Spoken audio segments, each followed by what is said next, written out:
آپ کیا سمجھتے ہیں کتنا امپیکٹ کرے گا یہ الیکشن پاکستان کے حوالے سے؟ کہ عمران خان تو کہتے ہیں میں بڑا اصولی آدمی ہوں، میں تو امریکہ کو نوٹ کہنے والا آدمی ہوں، تو ایسے فرد کے لیے وہ کیوں کریں گے؟ جو پی ٹی آئی کے ہیں یہ ہوتی ہے کہ اگر ڈونلڈ ٹرمپ جیت گئے اور پھر بھی انہوں نے ان کی خواہش پوری نہیں کی تو پھر ان پہ کیا گزرے گی؟ ایک طرف وہ کہتے ہیں کہ اسٹیبلشمنٹ ہم پہ جھوٹے الزام لگا رہی ہے، لیکن دوسری طرف ان کا یہ بھی عقیدہ ہے کہ اسٹیبلشمنٹ نے دوسروں پر جو الزام لگائے تھے وہ سچے۔ پاکستان اس وقت امریکہ کے زیادہ قریب ہے یا یہ دوسرا جو رشیا چائنا بلاک ہے اس کے زیادہ قریب ہے؟ پاکستان میں یقیناً شہری حقوق کم ہوئے ہیں، یقیناً انسانی حقوق کی پاسداری پہلے سے کم ہوئی ہے، ریاست کی جانب سے سختیاں بڑھی ہیں۔ پاکستان اس معاملے میں کبھی اچھے ریکارڈ پہ نہیں رہا، لیکن اصل گتھی پاکستان کو سلجھانی ہے، وہ کبھی نہ کبھی ہمیں سلجھانی ہوگی، وہ بھارت سے تعلقات۔ اب کیا صورتحال ہے؟ آپ اب دوبارہ سے پریزیڈنٹ زرداری ہیں، صدر ایوان صدر میں بیٹھے ہیں، آپ پاکستان تشریف لائیں گے؟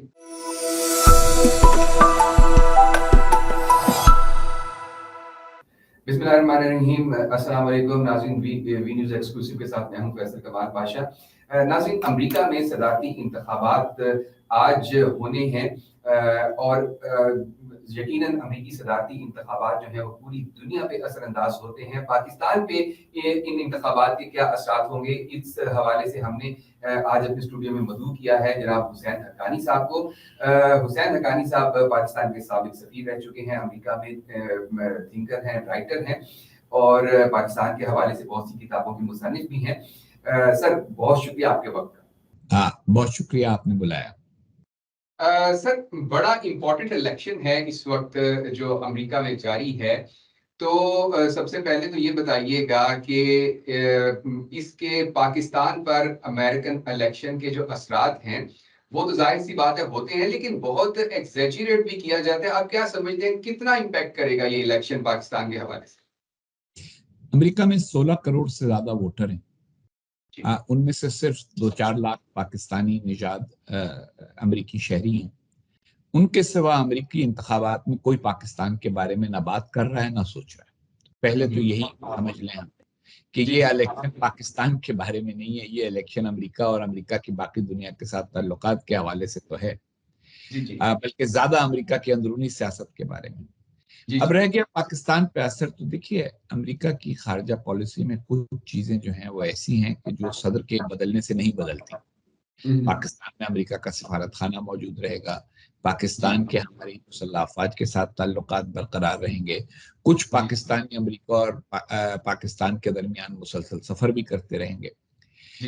اس کے علاوہ کوئی اور بڑا اثر اس وقت فوری طور پر نہیں پڑنے والا۔ یہ ہو سکتا ہے کہ ڈونلڈ ٹرمپ جو امیگریشن کو بند کرنے کی کوشش کر رہے ہیں اس سے بہت سے پاکستانی متاثر ہوں، وہ پاکستانی جو وہاں پہلے سے موجود ہیں اپنے اہل خاندان کو انہوں نے اسپانسر کیا ہوا، ان کو وہ بلانا چاہتے ہیں، ممکن ہے وہ نہ جا سکیں وہاں کیونکہ وہ اچھا کاملا ہیرس جو ہیں وہ مشرق وسطیٰ کے بارے میں ذرا سا مختلف رویہ رکھتی ہیں، ممکن ہے پاکستانی اس پر ناراض ہوں کہ جی فلسطین کا ساتھ نہیں دے رہے، لیکن وہ ڈونلڈ ٹرمپ بھی نہیں دیتے۔ تو یہ ہماری خام خیالیاں ہیں جب امریکہ کی تصویراتی ضروریات اسٹریٹجک نیسیسٹیز ہوتی ہیں تب وہ مختلف ممالک سے تعلقات رکھتے ہیں۔ اس وقت پاکستان اور امریکہ کی تجارت 6-7 بلین ڈالر سے زیادہ نہیں ہے، جو کہ امریکہ کے لحاظ سے بہت تھوڑی ہے۔ اس سے زیادہ تجارت امریکہ کی موروکو کے ساتھ ہے۔ اب رہ جاتا ہے کہ کوئی اسٹریٹجک، جب افغانستان میں موجود تھا امریکہ تو پاکستان کی اسٹریٹجک امپورٹنس تھی کیونکہ پاکستان کے ذریعے سارا سامان جاتا تھا امریکہ افواج کو افغانستان میں۔ اب وہ بات بھی نہیں رہی۔ امریکہ کے بھارت کے ساتھ بڑے قریبی تعلقات ہو چکے ہیں، تو اس وجہ سے اس کی وجہ سے بھی یہ امکان کم ہو گیا ہے کہ پاکستان کے معاملات کے اوپر امریکہ بہت زیادہ توجہ دے۔ اب پاکستان کو عادت ڈالنی ہوگی رفتہ رفتہ کہ کیسے وہ ان ممالک کی سطح پر امریکہ کے ساتھ تعلقات پر آمادہ ہو جائے۔ پہلے بہت ہمیں اہمیت ملتی تھی، وہ اہمیت کیونکہ کم ہو گئی ہے، ہم نفسیاتی طور پہ ابھی یہ قبول نہیں کر پا رہے کہ کوئی ہمیں بہت توجہ دیتا تھا اب نہیں دیتا۔ بس اتنی سی بات ہے، ورنہ اس الیکشن کے اثرات ہوں گے تو ساری دنیا پر، لیکن یہ الیکشن میں پاکستان کوئی ایشو نہیں ہے، نہ ہی پاکستان سے متعلق کسی ایشو پر بات ہو رہی ہے۔ جی جی لیکن سر پاکستان میں ایک سیاسی جماعت پاکستان تحریک انصاف جو ہے وہ بڑی پر امید نظر آتی ہے ڈونلڈ ٹرمپ صاحب کے حوالے سے کہ وہ اگر پریزیڈنٹ بنتے ہیں تو عمران خان صاحب کو بڑا فائدہ ملے گا. اس بارے میں آپ کی سر کیا رائے ہے؟ دیکھیے میں کسی کی خوش فہمیاں ختم نہیں کرنا چاہتا. لوگ اگر خوش فہمی میں رہنا چاہتے ہیں تو رہیں. مجھے سب سے زیادہ جو تکلیف یا پریشانی ہوتی ہے وہ انہی دوستوں کے حوالے سے جو پی ٹی آئی کے ہیں یہ ہوتی ہے کہ اگر ڈونلڈ ٹرمپ جیت گئے اور پھر بھی انہوں نے ان کی خواہش پوری نہیں کی تو پھر ان پہ کیا گزرے گی. جی جی بات یہ ہے کہ ڈونلڈ ٹرمپ کا پورا جو زندگی ہے وہ انہوں نے اس کو آپ دیکھیں تو اس میں ہمیشہ انہوں نے صرف ایک فرد کا خیال کیا جس کا نام ہے ڈونلڈ ٹرمپ. انہوں نے کبھی بچوں کا بھی اتنا خیال نہیں کیا, اپنی اہلیاؤں کا خیال نہیں کیا, اپنے چاہنے والوں کا لحاظ نہیں رکھا. ان کی کابینہ کا ہر فرد ان کے خلاف بول رہا ہے آج جو ان کی کابینہ میں رہا ہو. تو وہ لوگ کسی اپنے علاوہ کسی اور کی پرواہ نہیں کرتے. اگر ان کو لگا کہ میرے فائدے میں ہے عمران خان کے لیے کچھ کرنا تو وہ کریں گے. لیکن ان کے فائدے میں کیا ہوگا کہ عمران خان تو کہتے ہیں میں بڑا اصولی آدمی ہوں, میں تو امریکہ کو نوٹ کہنے والا آدمی ہوں. تو ایسے فرد کے لیے وہ کیوں کریں گے؟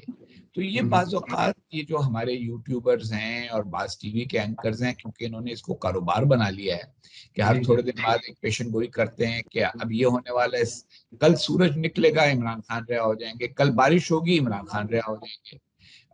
اسی مد میں انہوں نے یہ کر دیا. وہ جو کوشش ان کو کرنی چاہیے ان کو رہا کرانے کے لیے سیاسی طور پر سیاسی جماعتوں سے بات کر کے یا عدالت میں جا کے لڑائی لڑ کے وہ آہستہ آہستہ کرتے ہیں. لیکن شور کافی رولا یعنی جتنا رولا وہ ڈال لیتے ہیں یا شور ڈال لیتے ہیں اتنا حقیقت ہوتا نہیں ہے. اب کیا ان کی ضرورت ہے کہ اپنے آپ کو خوش فہمی میں رکھیں تاکہ پارٹی قائم رہے؟ ممکن ہے یہ بات, اور میرا دل بھی یہی چاہتا ہے کہ عمران خان رہا ہوں, چاہے ڈونلڈ ٹرمپ جیتے چاہے کملا ہیرس جیتے, کسی بھی آدمی کو سیاسی قیدی نہیں ہونا چاہیے. لیکن یہ خواہش کہ ڈونلڈ ٹرمپ کے جیتنے کی وجہ سے ایسا ہو جائے گا بس خواہش ہی ہے.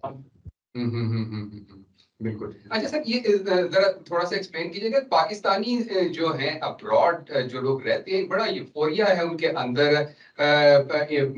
پاکستان تحریک انصاف کے بارے میں, بہت زیادہ وہ اس سے امیدیں وابستہ کرتے ہیں اور ایسے بعض ان کا جو پولیٹیکل کانڈکٹ ہے پولیٹیکل بیہیویئر ہے بڑا امیچور سا نظر آتا ہے. اس کی آپ کیا سمجھتے ہیں, کیا بیک گراؤنڈ ہے اس کا اور کس طرح سے یہ ساری ڈیولپمنٹ ہوئی؟ پاکستان کی ایک لمبی سیاسی تاریخ ہے.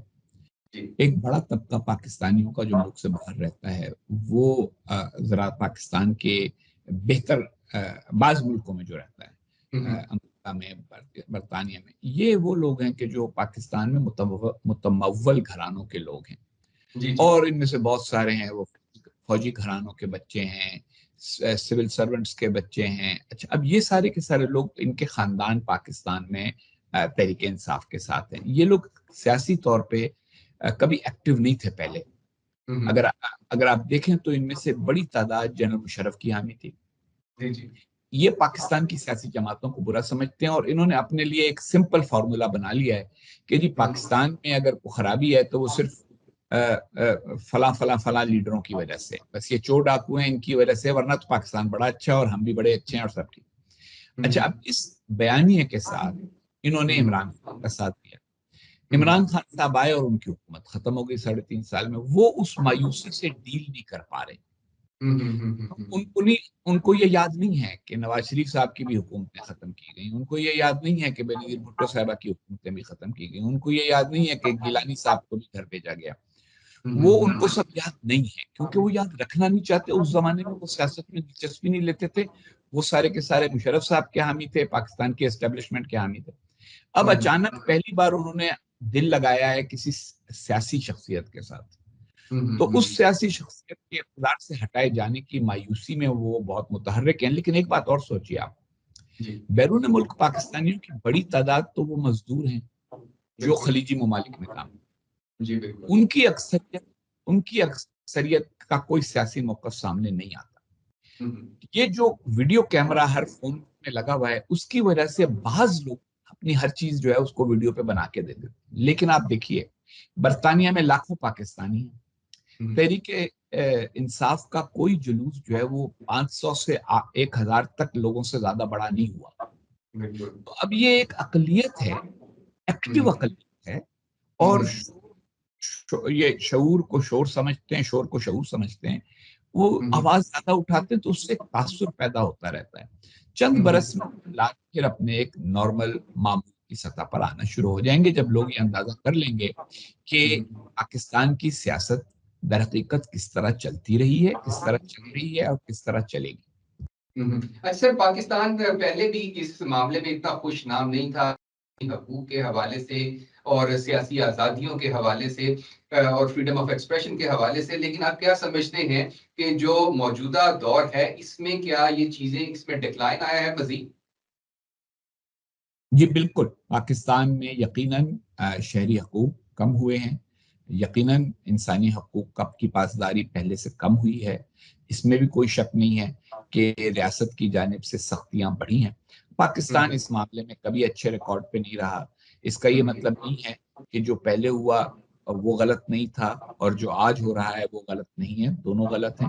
لیکن پاکستان کو اس معاملے میں بہتری کرنی ہوگی اور اس کا ایک ہی طریقہ ہے کہ پاکستان کی تمام سیاسی جماعتیں اور پاکستان کی اسٹیبلشمنٹ مل کر یہ طے کریں کہ ہمیں پاکستان کو ایک ایسا جمہوری ملک بنانا ہے جس میں سب کے انسانی حقوق کا تحفظ ہو اور سب ایک دوسرے کو برابر کا سمجھیں. دیکھیے، ٹرمپ کے آنے سے پہلے امریکہ کے انتخابات میں کیا ہوتا تھا؟ جان مکین اور اوباما کا جب انتخابی مقابلہ ہوا تو جان مکین سے کھڑے ہو کر ایک خاتون نے کہا کہ یہ اوباما مسلمان ہے، امریکہ سے نفرت کرتا ہے.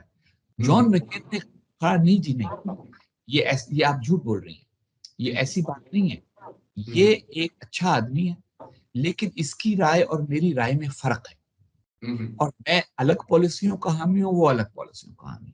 اب یہ ہے جمہوریت کی اصل سپرٹ کہ آپ کھڑے ہو کے کہیں کہ جی میں عمران خان کا حامی ہوں لیکن نواز شریف سے اختلاف رکھتا ہوں، آصف زرداری سے اختلاف رکھتا ہوں، یا میں آصف زرداری کا حامی ہوں لیکن میں نواز شریف اور عمران خان سے اختلاف رکھتا ہوں. ہمارے یہاں الٹا معاملہ ہے، ہم نے اس کو ایک جنگ کی کیفیت بنائی جس میں میری رائے تو حق ہے، میرے سے اختلاف کرنے والے ہر آدمی کی رائے باطل ہے.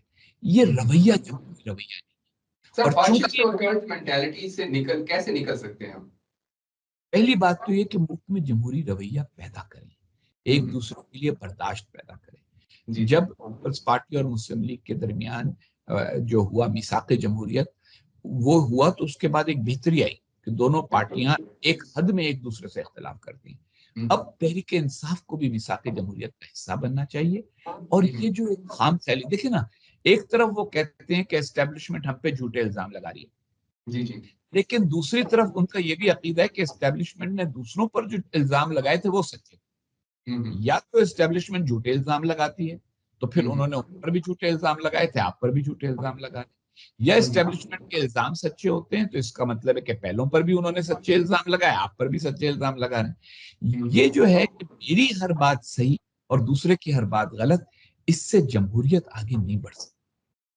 اچھا سر، فارن ریلیشنز کے حوالے سے تھوڑا آپ نے بہت کام کیا ہے، خاص طور پہ پاکستان کے پرسپیکٹو کے حوالے سے. آپ یہ بتائیے کہ پاکستان اس وقت امریکہ کے زیادہ قریب ہے یا یہ دوسرا جو رشیا چائنا بلاک ہے اس کے زیادہ قریب ہے؟ دیکھیں، پاکستان کی ایک مجبوری ہے، پاکستان کی مجبوری یہ ہے کہ ہماری سب سے بڑی مارکیٹ مغربی ممالک ہے. جو ہماری آپ اگر ایکسپورٹس دیکھیں تو ساری ادھر جاتی ہیں. ہماری امپورٹس چائنا سے زیادہ ہیں. چائنا بھارت کے خلاف ہمارا ساتھ دیتا ہے تو اس لیے ہمیں چین سے ایک قسم کا انس اور محبت ہے، لیکن اس کے علاوہ ہمیں چائنا سے کوئی اور فائدہ نہیں ہوتا. کوئی پاکستانی شہری جو ہیں وہ چین میں مستقل آباد نہیں ہے. امریکہ میں بہت سارے پاکستانی شہری آباد ہیں، یورپی ممالک میں بہت سارے شہری آباد ہیں. تو پاکستان ایک تذبذب میں رہتا ہے اور اس کا اصل سبب ہے پاکستان کی بھارت کے ساتھ کشیدگی. اگر پاکستان بھارت سے کشیدگی ختم کرنے میں کامیاب ہو جائے تو پھر ہم ایک تجارتی ملک بن جائیں گے جو چین سے بھی تجارت کرے گا، روس سے بھی تجارت کرے گا، امریکہ سے بھی تجارت کرے گا. لیکن کیونکہ ہم ایک تجارتی ملک نہیں بلکہ ایک سیکیورٹی ملک ہیں، اس لیے ہماری ہر چیز کا زاویہ یہ ہوتا ہے کہ بھارت کے خلاف کون ہمارے لیے زیادہ کارآمد ہے. اور اس میں ہم کو پتا ہے کہ بعض معاملات میں امریکہ ہمارے لیے زیادہ کارآمد ہے، بعض میں چین زیادہ کارآمد ہے. روس نے آج تک کبھی اپنی کوئی بہت زیادہ یوزفلنس پاکستان کے لیے ابھی نہیں دکھائی. بالکل. لیکن سر ابھی ریسنٹلی یہ جو IMF پروگرام کی منظوری ہوئی تو اس سے بعض جو ایکسپرٹس ہیں وہ یہ کہتے ہیں کہ پاکستان جو ہے وہ امریکن اس کے زیادہ قریب چلا گیا اور چائنا سے اس نے دوری اختیار کی ہے جس کی وجہ سے IMF کا جو لون ہے وہ منظور ہوا ہے. یہ دیکھیں پاکستان میں اب میں اسی لیے بہت کم آتا ہوں پاکستانی ٹی وی چینلوں پہ، اور پاکستان میں بالکل ایک خیالی دنیا ہماری بسی ہوئی ہے جس کے اندر گوادر دنیا کی سب سے بڑی بندرگاہ ہے.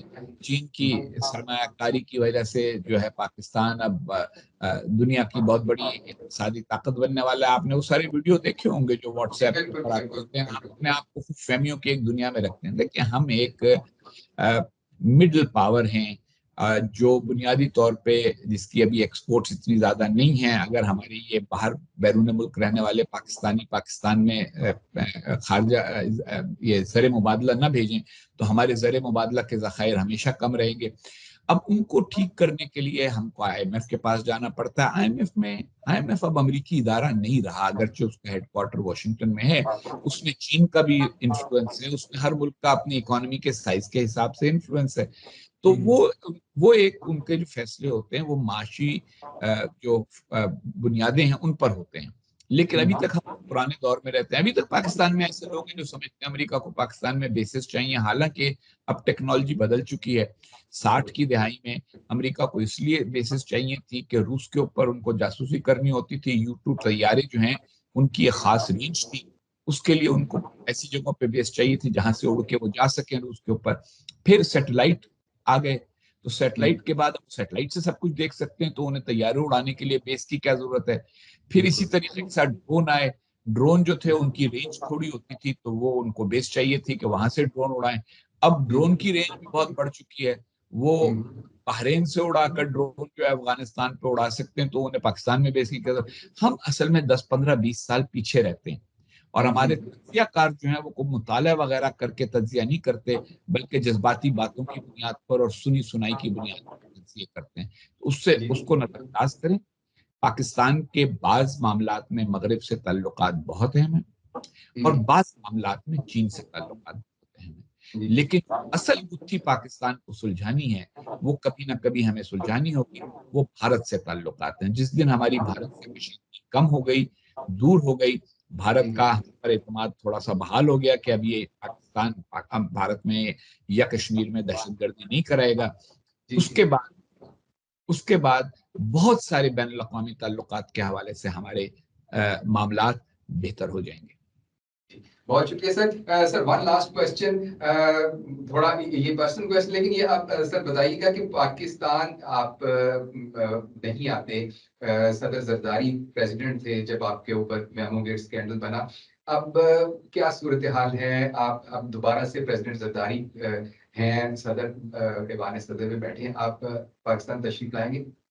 میرا ایشو نہ صدر زرداری کے ساتھ ہونے کی وجہ سے تھا، نہ ان کے صدر ہونے یا نہ ہونے کی وجہ سے. آپ کو پتہ ہے کہ جہاں جھگڑا تھا وہ جھگڑا اپنی جگہ قائم ہے. مقدمات وغیرہ ختم ہو گئے، میمو گیٹ اسکینڈل بھی ہوا میں تحلیل ہو گیا، اس کا جھوٹ بھی ثابت ہو گیا. لیکن میرا جو کام ہے وہ ہاں میں بیٹھا ہوں وہاں ہے، اور پاکستان میرا ملک ہے. جب چاہوں آؤں، جب چاہوں نہ آؤں. اب تو کوئی پابندی بھی نہیں ہے، کوئی ایشو بھی نہیں ہے.